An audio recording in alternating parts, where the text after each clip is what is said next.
ધન્યવાદ સાહેબ આપતો. હવે આપણા જ્યોતિબેન આપણને 2 શબ્દો કહેવા માંગે છે, તો એમને વિનંતી કરી.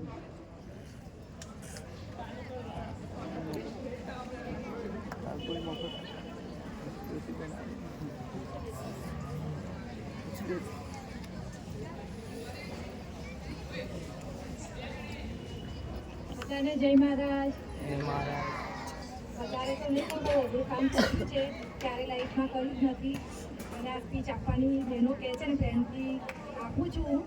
અને ખાસ એટલું જ કહું તમને કે મેં રીબી શાળામાં બી એવું જ કહ્યું હતું કે આ પાયાનું ઘડતર છે તમારું, જેના લીધે તમે લોકો આગળ આવશો.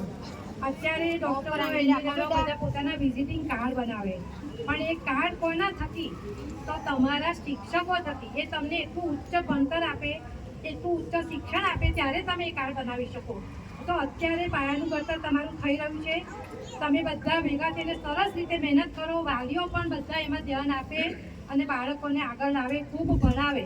અને આ જ શાળામાંથી જો સરદાર પટેલ નેતા બની શક્યા હોય તો હું એવું ઈચ્છું કે આમાંથી કોઈક એક ઘડવૈયો એવો પાકે કે સરદાર પટેલ બનીને બતાવે, જે પેરેન્ટ્સને અને શિક્ષકોને બધાને વધારે લાગણી ઉત્પન્ન કરે કે ના બરાબર, ખરેખર અમે સરસ ભણાયા છોકરા, અને અમારું છોકરું ડૉક્ટર એન્જિનિયર તો બને જ છે, પણ આજે એક સરસ ઘડવૈયો પણ બને છે.